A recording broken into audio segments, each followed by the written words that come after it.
જય જિનેન્દ્ર દોસ્તો, આઈ એમ કરણ શાહ અને આજે આપણે ચાલુ કરીશું ઇન્ડિપેન્ડન્ટ ડિરેક્ટર.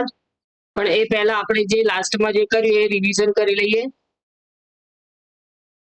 હા, તો સૌથી પહેલા તો ડિરેક્ટર કોણ બની શકે? તો એક ઇન્ડિવિજ્યુઅલ પર્સન ડિરેક્ટર બની શકે. પછી આવે છે minimum number of director.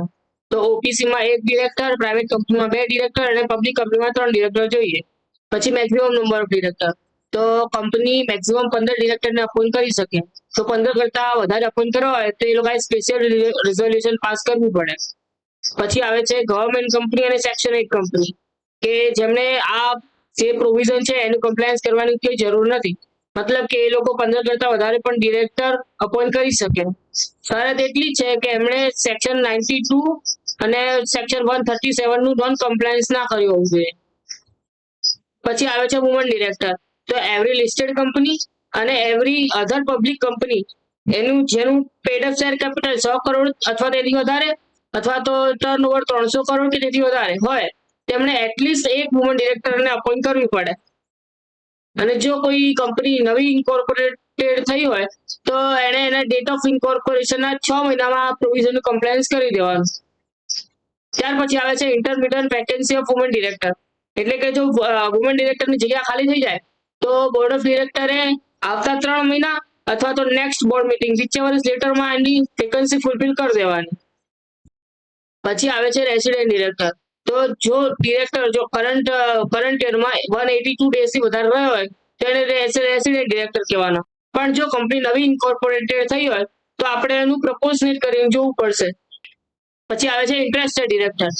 Interested director એટલે કે જે કંપની કોઈ બી ટ્રાન્ઝેક્શન કરે છે અને એમાં એમનું ડાયરેક્ટરનો કોઈ પણ ઇન્ટરેસ્ટ હોય તે ડાયરેક્ટરને ઇન્ટરેસ્ટેડ ડિરેક્ટર કહેવાય. ત્યાર પછી આવે છે એક્ઝિક્યુટિવ અને નોન એક્ઝિક્યુટિવ ડિરેક્ટર. તો એક્ઝિક્યુટિવ ડિરેક્ટર એવા કે જે કંપનીના ડે ટુ ડે કામમાં એ લોકો હેલ્પ કરતા હોય. અને નોન એક્ઝિક્યુટિવ એટલે એવા ડિરેક્ટર કે જે કંપનીની પોલિસી બનાવે અને એનું એફિશિયન્ટ મેનેજમેન્ટ કેવી રીતે થાય ને એ જોવે. બરાબર.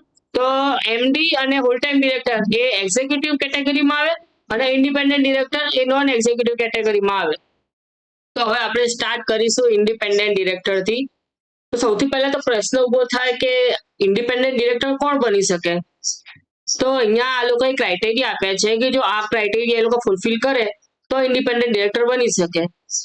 સૌથી પહેલો ક્રાઇટેરિયા એ છે કે person of integrity and possess relevant expertise and knowledge. મતલબ એમ કહેવા માંગે છે કે જે ડિરેક્ટર બનવા માંગતો હોય તે હોનેસ્ટ હોવો જોઈએ, એની પાસે નોલેજ હોવું જોઈએ અને પોતે એક્સપર્ટ હોવો જોઈએ ફિલ્ડમાં. પછી બીજી વાત કરે છે who is or was not a promoter of a company or its holding subsidiary or associate company. મતલબ આ એવું કહે છે કે એ પ્રમોટર ના હોવો જોઈએ કંપનીનો, એની હોલ્ડિંગ સબસિડરી અથવા તો તેની એસોસિએટ કંપનીનો. પછી who is not related to promoter or director in the company, its holding subsidiary or associate company. મતલબ એવું કહે છે કે રિલેટેડ ના હોવો જોઈએ પ્રમોટર ઓફ ડિરેક્ટર સાથે, એની હોલ્ડિંગ કંપની, એની સબસિડરી કંપની અને એની એસોસિએટ કંપની સાથે. પછી ત્રીજો પોઈન્ટ એમ કહેવા માંગે છે કે he had no pecuniary relationship other than remuneration. મતલબ એમ કે એને કોઈ બી નાણાકીય વ્યવહાર ના હોવો જોઈએ. ખાલી હા રેમ્યુનરેશન એ લઈ શકશે પણ એ સિવાયનો કોઈ બીજો નાણાકીય વ્યવહાર ના હોવો જોઈએ. અથવા having transaction not exceeding 10% of total income. મતલબ કે એની જેટલી ટોટલ ઇન્કમ છે એના 10% કરતા વધારે કોઈ પણ ટ્રાન્ઝેક્શન ના હોવું જોઈએ during two immediately preceding financial years or during the current financial year. મતલબ એમ કે એટલે કરંટ યરમાં અને પાછલા 2 વર્ષોમાં એટલે ટોટલ 3 વર્ષમાં ઉપરના 2 વસ્તુ જે કીધી એ ટ્રાન્ઝેક્શન ના હોવા જોઈએ. એના પછી આવે છે ક્લેરિફિકેશન ઇસ્યુડ બાય એમસીએ. તો આ ક્લેરિફિકેશનમાં એમ કહેવા માંગે છે કે જો એ ટ્રાન્ઝેક્શન કર્યું હોય in ordinary course of business at arm length price તો પછી એને આપણે પેક્યુનરી રિલેશનશિપ નહીં કહીએ. અને જે નીચે જે છે એ એમ કહેવા માંગે છે કે પેક્યુનરી રિલેશનશિપ ડઝ નોટ ઇન્ક્લુડ. મતલબ આ વસ્તુ પેક્યુનરી રિલેશનશિપમાં ઇન્ક્લુડ નહીં થાય. તો એ છે remuneration from one or more companies by way of fees. એટલે રેમ્યુનરેશન મળતું હોય ફીસ દ્વારા. પછી reimbursement of expense for participate in board or other meeting. મતલબ એમ કે રીઇમ્બર્સમેન્ટ એના એક્સપેન્સ જે બોર્ડ મીટિંગમાં અટેન્ડ કરવાનો જે થયો હોય એનું રીઇમ્બર્સમેન્ટ એ પેક્યુનરી રિલેશનશિપ ના કહેવાય.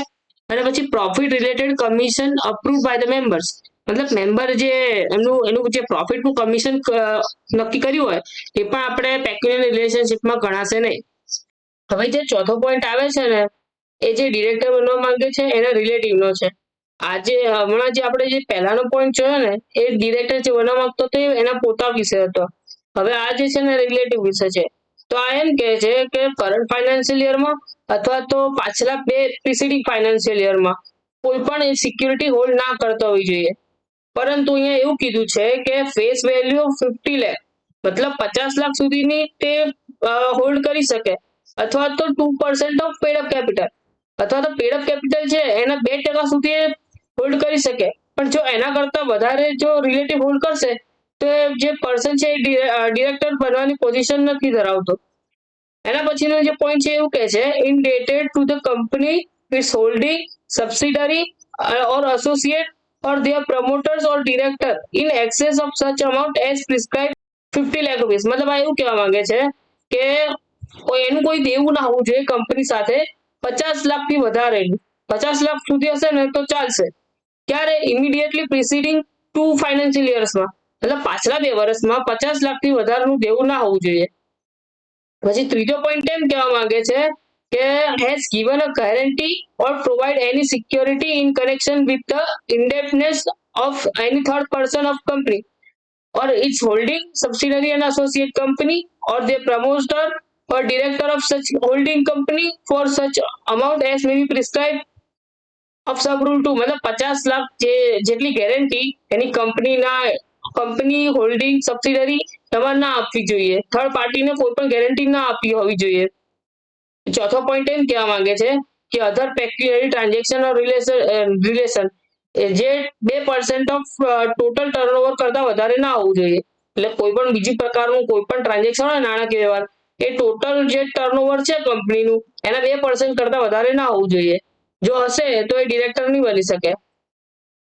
જે પાંચમો પોઈન્ટ છે એ બંને વિશે વાત કરે છે, જે ડિરેક્ટર બનવા માંગે છે એ અને રિલેટિવ વિશે, કે બંને જણા કેએમપી અથવા તો એમ્પ્લોય ના હોવા જોઈએ તે કંપનીના, એની હોલ્ડિંગ કંપની, સબસિડરી અને એસોસિએટ કંપની પાછલા 3 ઇમિડિયેટ ફાઇનાન્શિયલ યરમાં.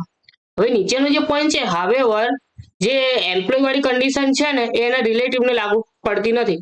મતલબ કે જો રિલેટિવ 3 વર્ષ છે ને એમ્પ્લોય તરીકે કામ કરતો હશે ને તો પેલો જે ડિરેક્ટર બનવા માંગે છે ને એ ડિરેક્ટર બની શકશે. પણ જો રિલેટિવ કેએમપી તરીકે જો હોલ્ડ કર્યું હશે તો એ ડિરેક્ટર નહીં બની શકે. ટૂંકમાં એમ કહું તો ડિરેક્ટર જે બનવા માંગે છે ને એ કેએમપી અને એમ્પ્લોય પાછલા 3 વર્ષમાં ના હોવો જોઈએ, અને જે રિલેટિવ છે એ કેએમપી ના હોવો જોઈએ. જો એમ્પ્લોય હશે પાછલા 3 વર્ષમાં તો ચાલશે. બી પોઈન્ટ એમ કહેવા માંગે છે કે જે આ કંપની છે એની હોલ્ડિંગ સબસિડરી અને એસોસિએટ કંપનીના જે ઓડિટર છે, સીએસ છે અથવા તો કોસ્ટ ઓડિટર છે એ જે ફર્મમાં સંકળાયેલા છે એમાં એ પાછલા 3 વર્ષમાં એમ્પ્લોય, પ્રોપ્રાઇટર અથવા તો પાર્ટનર ના હોવો જોઈએ. એમાં સેકન્ડ પોઈન્ટ એમ કહેવા માંગે છે કે legal or a consulting firm that has or had any transaction with company its holding subsidiary or associate company. મતલબ એમ કહેવા માંગે છે કે આ જે કન્સલ્ટિંગ ફર્મ છે એનું કોઈ પણ ટ્રાન્ઝેક્શન એક કંપનીના ગ્રોસ ટર્નઓવરના 10% કરતા વધારે હોય તો એમાં એ સંકળાયેલો ના હોવો જોઈએ. એટલે એમ્પ્લોયી, પ્રોપ્રાઇટર, પાર્ટનર ના હોવો જોઈએ પાછલા 3 વર્ષ માટે. પછી સી પોઈન્ટ છે એ સી પોઈન્ટ એમ કહેવા માંગે છે કે hold together with his relative 2% or more total voting power. મતલબ કંપનીની જે ટોટલ વોટિંગ પાવર છે એના 2% કરતા વધારે એના રિલેટિવ અથવા ડિરેક્ટરે ના હોલ્ડ કર્યા હોવા જોઈએ. મતલબ બંને સાથે મળીને પણ જો 1% કરે તો પણ એ વેલિડ નથી. પછી આ સી પોઈન્ટ એમ કહેવા માંગે છે કે એ નોન પ્રોફિટ ઓર્ગેનાઇઝેશન જો 25% કરતા વધારે એ જ કંપની પાસેથી ડોનેશન રિસીવ કરે છે અથવા તો એના પ્રમોટર, ડાયરેક્ટર, હોલ્ડિંગ સબસિડરી પાસેથી, અને એ કંપનીમાં 2% કરતા વધારે વોટિંગ પાવર છે નોન પ્રોફિટ ઓર્ગેનાઇઝેશનની, તો એ નોન પ્રોફિટ ઓર્ગેનાઇઝેશનમાંથી કોઈ ડિરેક્ટર બની શકશે નહીં. પછી હું પોસેસ સચ અધર ક્વોલિફિકેશન એસ આર પ્રિસ્ક્રાઇબ.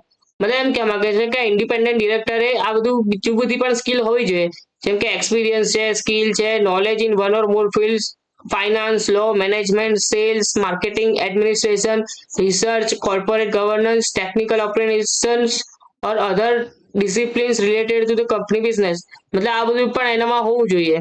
બીજો પોઈન્ટ એમ કહેવા માંગે છે કે એના રિલેટિવ જે છે એ લોકોએ ક્યાંય કંપનીના દેવાદાર ના હોવા જોઈએ, કોઈ ગેરંટી ના આપી હોવી જોઈએ થર્ડ પાર્ટીને, પછી એના પ્રમોટર સાથે સંકળાયેલા ના હોવા જોઈએ. 50 લાખ સુધી, 50 લાખ સુધી ચાલશે, પણ 50 લાખથી વધારેનું કોઈ ટ્રાન્ઝેક્શન ના હોવું જોઈએ પાછલા 2 વર્ષમાં અને કરંટ ફાઇનાન્શિયલ યર, મતલબ ટોટલ 3 વર્ષમાં. ક્રાઇટેરિયા સી એમ કહે છે કે ડિક્લેરેશન બાય ઇન્ડિપેન્ડન્ટ ડિરેક્ટર, મતલબ જે પણ ઇન્ડિપેન્ડન્ટ ડિરેક્ટર બન્યો છે તો એણે એની પોતાની ફર્સ્ટ મીટિંગમાં, પછી એવરી યર જે બોર્ડ મીટિંગ થાય છે એ મીટિંગમાં, અને અથવા તો એના જે ડાયરેક્ટરને મતલબ ઇન્ડિપેન્ડન્ટના સ્ટેટસને જે અફેક્ટ કરતું હોય એ જે ચેન્જ થાય તો એ વખતે એને પોતાનું ડિક્લેરેશન આપવું પડશે કે ભાઈ હા ભાઈ હું ઇન્ડિપેન્ડન્ટ છું હજુ પણ, એવું ડિક્લેરેશન આપવું પડશે. ત્યાર પછી છે D, board of independent director, મતલબ એમ કહેવા માંગે છે કે આ શિડ્યુલ 4માં જે પણ રૂલ્સ આપ્યા છે એ પ્રમાણે એ લોકોએ કરવું પડશે. પછી આવે છે point E, remuneration of independent director, અને એમાં એમ કહે છે કે independent director shall not be entitled to any stock option and may receive remuneration by way of fees provided under 197, reimbursement of expense in participating board and other meetings, profit related. આ જો આપણે આ જોયું ને પહેલા 3 કે આ fees છે, પછી આ remuneration of expense, participating board meeting અને અધર મીટિંગ્સ, અને પ્રોફિટ રિલેટેડ કમિશન, આ 3 વસ્તુ માટે એન્ટાઇટલ છે. પણ હા, સ્ટોક ઓપ્શન માટે એન્ટાઇટલ નથી, મતલબ રેમ્યુનરેશન તરીકે એને સ્ટોક ઓપ્શન નહીં મળે. આ નોટ એવું કહે છે કે જે ઇન્ડિપેન્ડન્ટ ડિરેક્ટરને જે સિટિંગ ફી મળે છે એ જે બીજા ડિરેક્ટરને જે સિટિંગ ફી મળતી હોય ને એના કરતા ઓછી ના હોવી જોઈએ, provided that if a company has no profit or its profits are inadequate, an independent director may receive remuneration exclusive of any fees payable under subsection 5 of section 197. મતલબ આ એવું કહેવા માંગે છે કે જો કંપની પાસે સફિશિયન્ટ પ્રોફિટ ના હોય અથવા તો કોઈ પ્રોફિટ જ ના હોય ત્યારે ઇન્ડિપેન્ડન્ટ ડિરેક્ટર ખાલી રેમ્યુનરેશન મળી શકે એને, ફીસ બીસ બધું આપણે એ ગણવાનું નહીં, ફીસ બીસ ના મળે તો ચાલે પણ રેમ્યુનરેશન ખાલી એન્ટાઇટલ થશે, રેમ્યુનરેશન જ ખાલી એને મળશે. ત્યાર પછી એફ પોઈન્ટ છે ટેન્યોર. ટેન્યોર એટલે કે ઇન્ડિપેન્ડન્ટ ડિરેક્ટર કેટલા સમય માટે રહી શકશે. તો પહેલા એમ કહે છે કે up to 5 consecutive years on board of company, મતલબ જે બોર્ડ છે ને સૌથી પહેલા જે કરશે ને તે 5 consecutive year માટે અપોઇન્ટ થઈ શકશે. પછી એલિજિબિલિટી ઓફ રીઅપોઇન્ટમેન્ટ, મતલબ 5 વર્ષ જો એને રાખ્યો હોય તો ફર્ધર 5 years માટે, એટલે ફરીથી 5 વર્ષ માટે અપોઇન્ટ થઈ શકશે, પણ એ વખતે એણે બીજી વખતમાં એસઆર પાસ કરવું પડશે બોર્ડ ઓફ ડિરેક્ટર્સે. જો એસઆર પાસ થાય તો આગળના 5 વર્ષ માટે ફરીથી અપોઇન્ટ થઈ શકે. જો હવે એની 2 કન્ઝિક્યુટિવ ટર્મ પૂરા થાય તો પછી એ લોકોને પછી કુલિંગ પીરિયડ સ્ટાર્ટ થશે, મતલબ 2 કન્ઝિક્યુટિવ યર, 2 કન્ઝિક્યુટિવ મતલબ 5 વર્ષને એને પૂરા કર્યા પછી 3 વર્ષને એને છે ને કે કંપનીથી દૂર રહેવું પડશે, એને કુલિંગ પીરિયડ કહેવાય, કે કંપની સાથે કોઈ પણ ટ્રાન્ઝેક્શન ના હોવા જોઈએ કોઈ પણ રીતે, associated with company in any other capacity, મતલબ કોઈ પણ રીતે એના કોઈ પણ ટ્રાન્ઝેક્શન કંપની સાથે ના હોવા જોઈએ 3 વર્ષમાં. ત્યાર પછી આવે છે ક્લેરિફિકેશન ઇસ્યુડ બાય એમસીએ. તો આ ક્લેરિફિકેશન એમ કહે છે કે જો બોર્ડ ઓફ ડિરેક્ટરે છે ને કે એને 5 વર્ષ માટે નહીં પરંતુ એને પહેલા એને 2 વર્ષ માટે જ અપોઇન્ટ કર્યો, તો પછી હવે 2 વર્ષ ખતમ થયા અને હવે કંપની પાસે ઓપ્શન છે કે ફરીથી રીઅપોઇન્ટમેન્ટ કરી શકે, તો એને ફરીથી એને 2 વર્ષ માટે રીઅપોઇન્ટ કર્યો, તો શું 4 વર્ષ એટલે આફ્ટર 4 years ઓફ એક્સપાયરી એને શું ફરીથી કુલિંગ પીરિયડ એને આપવાનું કે હજુ એને અપોઇન્ટ કરી શકાય. તો ક્લેરિફિકેશન એવું કહે છે કે મેક્સિમમ 5 વર્ષ માટે હતું, પણ પછી જો તમે 2 વર્ષ માટે અપોઇન્ટ કર્યો અને એના પછી ફરીથી રીઅપોઇન્ટ કરો છો તો હવે ત્યાર પછી એનો કમ્પલસરી કુલિંગ પીરિયડ આવશે, કે ભલે એને 4 વર્ષ થાય, 6 વર્ષ થાય કે 8 વર્ષ થાય, મેક્સિમમ જે છે ને 10 વર્ષ સુધી તમે અપોઇન્ટ કરી શકો. પણ જો તમે એના કરતા ઓછા અપોઇન્ટ કરો છો અને 2 કન્ઝિક્યુટિવ ટર્મ પૂરા થઈ જાય છે તો તમારે કમ્પલસરી કુલિંગ પીરિયડ માટે જવું પડશે, એટલે 3 વર્ષનો એને કુલિંગ પીરિયડ કરવો જ પડશે કમ્પલસરી. આ એવું કહેવા માંગે છે, તમે એકવાર વાંચી લેજો. ત્યાર પછી આવે છે જી, લાયબિલિટી.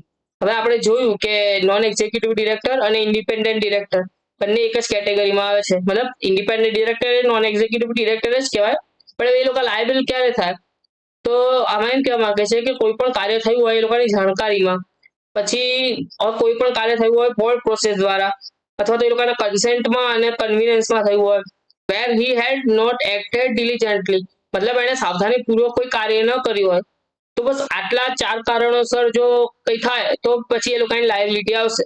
અધરવાઇઝ એ લોકોની કોઈ લાયબિલિટી નહીં આવે. પછી આવે છે H1 રિટાયરમેન્ટ બાય રોટેશન. તો આ એમ કે છે કે જે રોટેશનનું જે પ્રોવિઝન છે એ ઇન્ડિપેન્ડન્ટ ડિરેક્ટરને એપ્લિકેબલ નહીં થાય. ત્યારબાદ આવે છે I independent director is different from nominee director. હવે આવું સ્પેસિફિકલી કેમ કીધું? હવે કંપની છે, હવે કંપનીએ એક બેંક એટલે કોઈ ફાઇનાન્શિયલ ઇન્સ્ટિટ્યુશન સાથે કોઈક કરાર કર્યો, બરાબર. હવે એમાં એ લોકોએ એક નોમિની ડિરેક્ટરને અપોઇન્ટ કર્યો. હવે આમાં શું થતું હતું કે જે નોમિની ડિરેક્ટર છે એ ફાઇનાન્શિયલ ઇન્સ્ટિટ્યુશન મતલબ એ ખાલી કોન્ટ્રાક્ટ હેઠળ જ ખાલી નોમિની ડિરેક્ટર બન્યો છે. તો હવે આમાં કેટલીક કંપની એવું કે માનતી હતી કે આ ઇન્ડિપેન્ડન્ટ ડિરેક્ટર કહેવાય. અસલમાં તો આ પર્ટિક્યુલર મતલબ ફાઇનાન્શિયલ ઇન્સ્ટિટ્યુશન માટે જ આ એક નોમિની ડિરેક્ટર થયો, મતલબ આ અલગ છે. એટલે નોમિની ડિરેક્ટર બનાવવાની રિસ્પોન્સિબિલિટી મતલબ નોમિની ડિરેક્ટર બનાવવાથી ઇન્ડિપેન્ડન્ટ ડિરેક્ટર બની જાય એવું નથી હોતું. આમાં ટૂંકમાં એવું જ કહેવા માંગે છે કે નોમિની ડિરેક્ટર જો અપોઇન્ટ કર્યો હોય, જો કોઈ તમે લો ગવર્મેન્ટે કીધું હોય તેના વગર કોઈ નોમિની ડિરેક્ટર અપોઇન્ટ કર્યો હોય તો એને તમારે એક્સક્લુડ કરવાનો. મતલબ એમ કે તમારે ઇન્ડિપેન્ડન્ટ ડિરેક્ટર તો એને બેસાડવો જ પડશે. પણ જે સ્પેસિફિકલી કોઈ ગવર્મેન્ટ જો અહીંયા લખ્યું છે કે financial assistant given by it company or any government requires such appointment to represent its interest.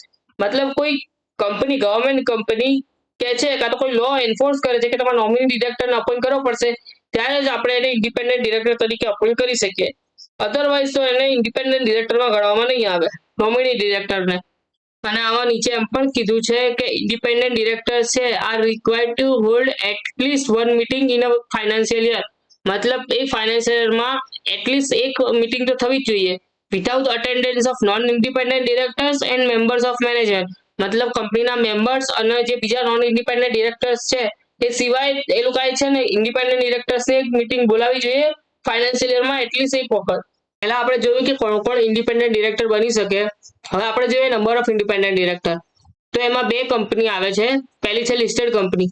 તો દરેક લિસ્ટેડ કંપનીએ તેના ટોટલ નંબર ઓફ ડિરેક્ટરના 1/3 જેટલા ડિરેક્ટર ઇન્ડિપેન્ડન્ટ ડિરેક્ટર તરીકે રાખવાના. પછી અધર પબ્લિક કંપની કે જેની પેડ શેર કેપિટલ 10 કરોડ અથવા તેનાથી વધારે, પછી જેનું ટર્નઓવર 100 કરોડ અથવા તેનાથી વધારે, અને જેની outstanding loan debenture deposit 50 crore કરતા વધારે જાય તો એ લોકો એટલીસ્ટ 2 ડિરેક્ટરને અપોઇન્ટ કરવાના. હવે અહીંયા ધ્યાન રાખજો કે આમાં જે છે ને 10 કરોડ અથવા તેનાથી વધારે હતું, અહીંયા 100 કરોડ અથવા તેનાથી વધારે હતું, અને આ જે ત્રીજો પોઈન્ટ છે ને એમાં 50 કરોડ કરતા વધારે. એનો મતલબ એમ કે 50 કરોડ હોય તો એ અધર પબ્લિક કંપનીમાં કવર નહીં થાય. Requirement of higher number.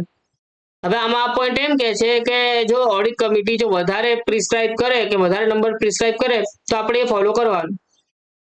એના પછી આવે છે intermediate vacancy of independent director.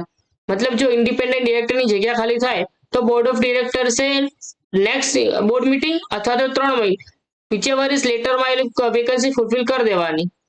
પછી છે duration of condition after non fulfilment of which no appointment required. મતલબ કે આગળની ઉપરની જે 3 કન્ડિશન આપણે જોઈ એ કન્ઝિક્યુટિવ 3 વર્ષ સુધી ના ફોલો થતી હોય ને તો એ લોકોએ આ ડિરેક્ટરનો પ્રોવિઝન લાગુ પડતો નથી. એટલે એ લોકોએ ડિરેક્ટર ઇન્ડિપેન્ડન્ટ ડિરેક્ટર અપોઇન્ટ કરવાની કોઈ જરૂર નથી. પછી આ ક્લેરિફિકેશન એમ કે છે કે જે આપણે જે 3 વસ્તુ જોઈ paid up share capital, turnover અને જે બોરોઇંગ્સ ને જે હતું એ last date of audited financial સ્ટેટમેન્ટનું જોવાનું. પછી આ વાત કરે છે exempted class of unlisted public company. મતલબ કે આ joint venture, wholly own subsidiary અને આ જે ડોર્મન્ટ કંપની છે એ લોકોને આ પ્રોવિઝન લાગુ પડતો નથી.